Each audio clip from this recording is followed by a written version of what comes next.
बोलिए सद्गुरुदेव की जय।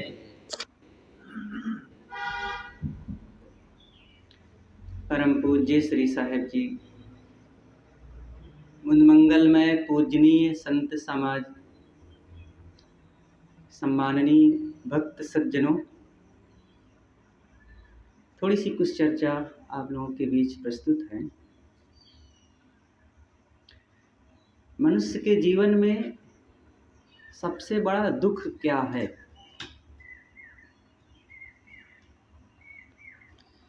यहाँ चीज़ों के अभाव का दुख नहीं है ज़्यादा।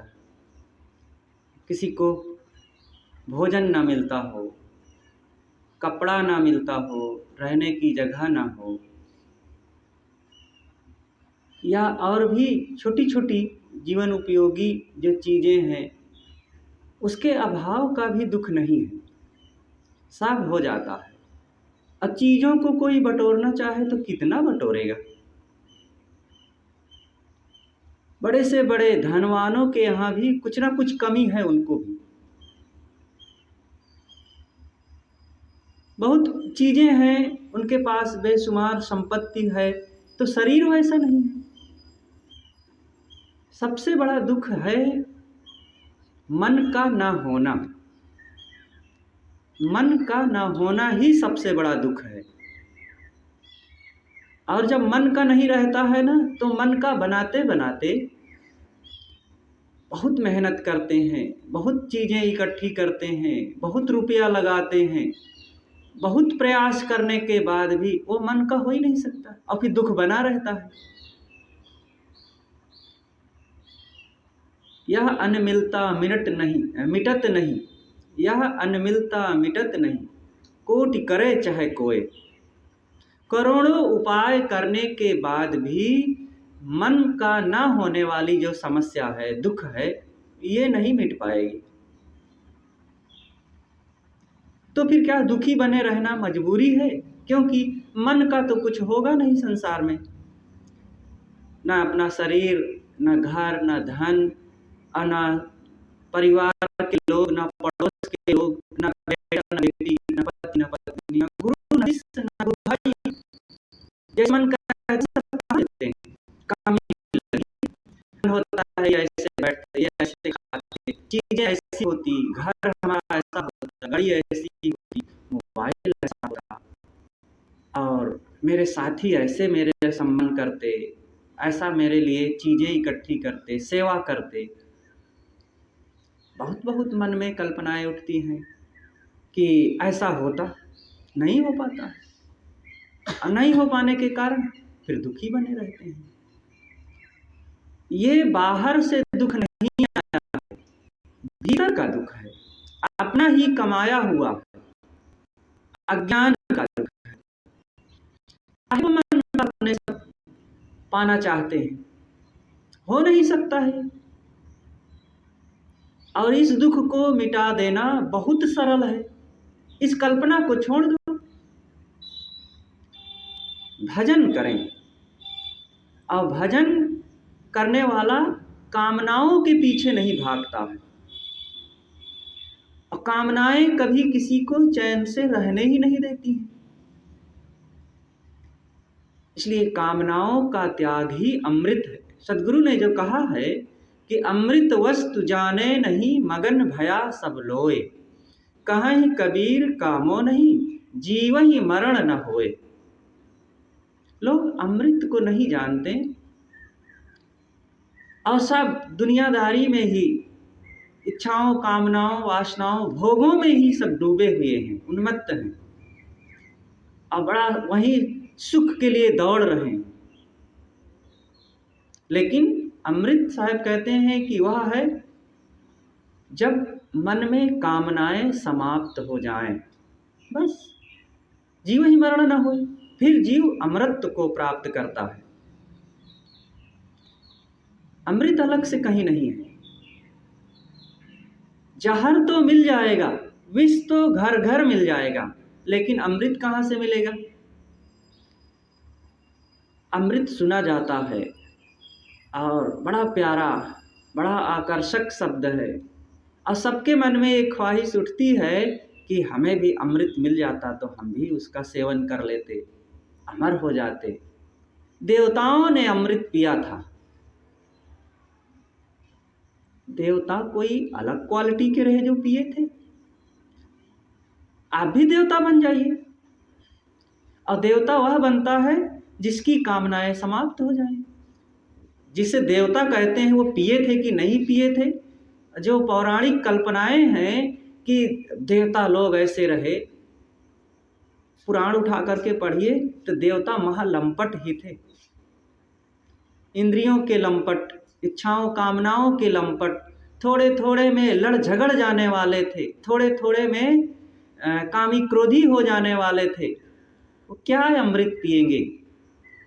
आप अमृत का सेवन कर सकते हैं इसी जीवन में, इन्हीं घर गलियों में रहते हुए।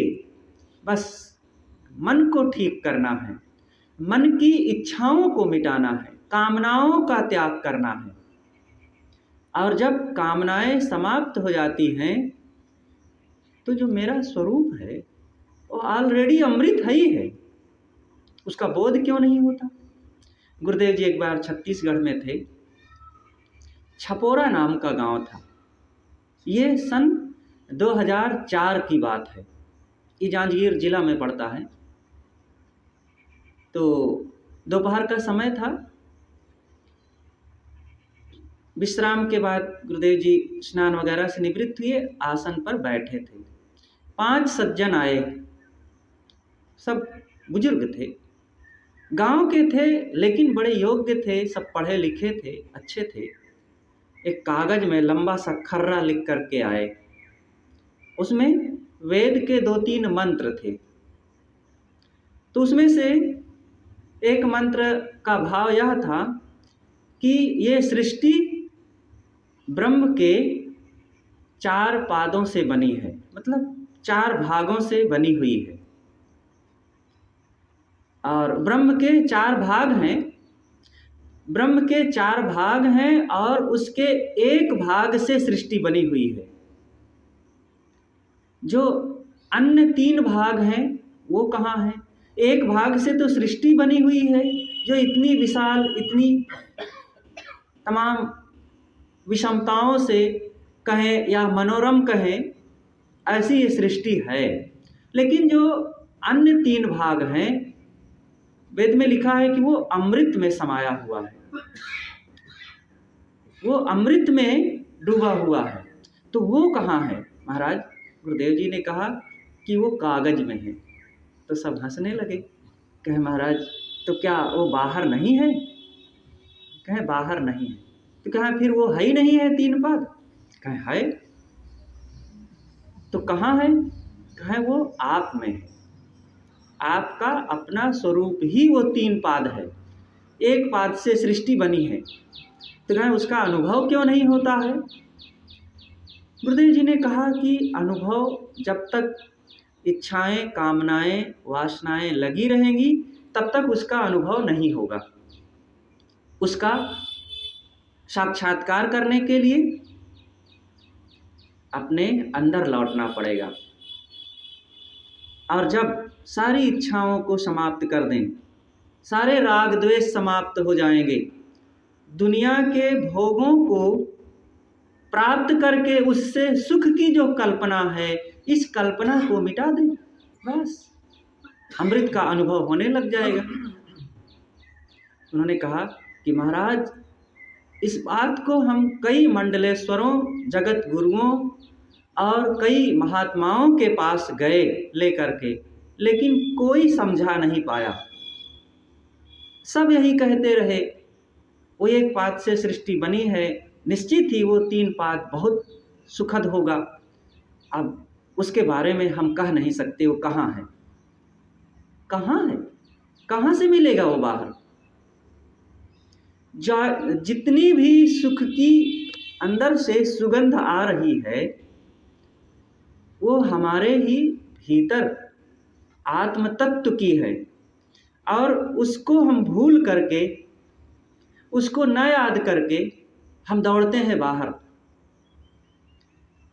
सुख खोजन सुख ही चले, रवि खोजन रवि ही चले, शशि खोजन शशि जाए।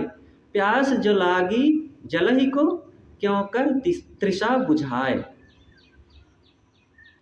सूरज किसी दूसरे सूर्य को तलाशने चले और चंद्रमा किसी दूसरे चंद्रमा को तलाशने चले और प्यास, पानी को ही प्यास लग जाए तो भला कैसे उसकी प्यास मिटेगी। चंद्रमा और सूरज दूसरे चांद और सूरज से कब मुलाकात कर पाएंगे भला, कभी नहीं कर पाएंगे। खुद वे अपनी तरफ लौटेंगे जब अपने आप को जानेंगे तो बिना कहीं गए, बिना भाग दौड़ किए, जहाँ है वहीं उनको संतोष हो जाएगा। ऐसे ही हर इंसान अपने आप में अमृत स्वरूप है, आनंद स्वरूप है, सुख स्वरूप है। बसे आनंद अटारी। सदगुरु श्री राम रहस साहब ने कहा है कि बाहर से लौटो, इच्छाओं कामनाओं को समाप्त कर दो, मन की उत्तेजना इंद्रियों की चंचलता से ऊपर उठ जाओ तो बसे आनंद अटारी। आनंद की अट्टालिका पर फिर आप विराजेंगे। आनंद सिंधु अहंता तीता, राम रूप में परम पुनीता। आनंद का सागर वो ये व्यक्ति है, जीव है, लेकिन इसका अनुभव तब होगा जब अहंता तीता, अहंकार का त्याग कर दे। जो बाहर प्राप्त माइक चीजें हैं, बाहर से मिली हुई चीजें, धन, घर, परिवार, रुपए पैसे, जवानी, सुंदरता, शरीर, ये सबका अहम हमारे मन में बहुत कूट कूट करके भरा हुआ है। मैं और मेरापन, ये बाहर से मैं और मेरापन जो हमारे अंदर लगा हुआ है, यही सारे दुखों का कारण है और यही आत्मबोध, आत्म अनुभव से हमें दूर रखता है। इसी को त्याग कर दें।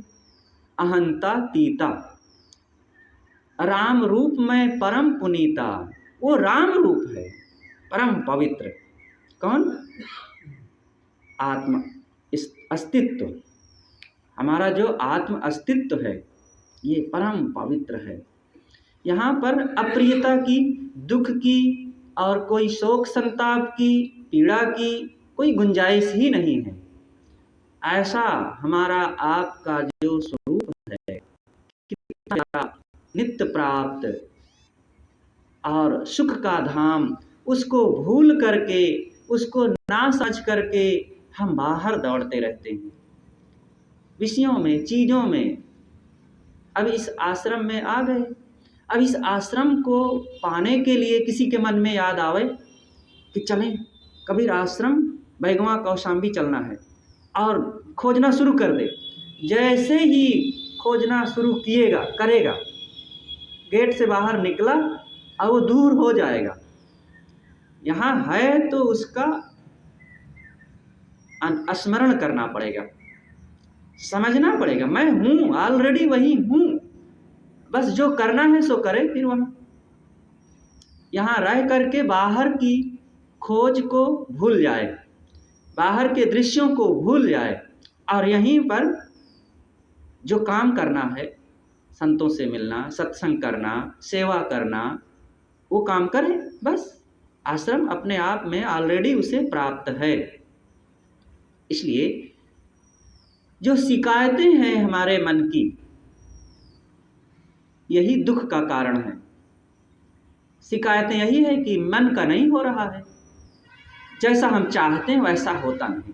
हरदम ये मन का भाव बना रहता है।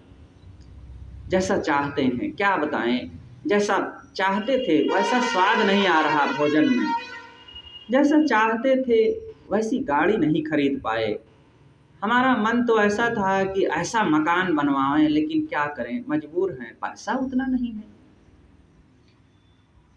जैसा चाहते थे, मन में कल्पना थी, वैसी पत्नी नहीं, पति नहीं मिला, वैसे पुत्र नहीं मिला। कहाँ मिल पाएगा? कुछ नहीं होगा अगर आप इच्छाओं के पीछे दौड़ेंगे तो। एक ने कहा है कि तन मिले तो भाई बहन, और मन मिले तो मित्र साथी, और जहाँ तन और मन ना मिले तो पति और पत्नी।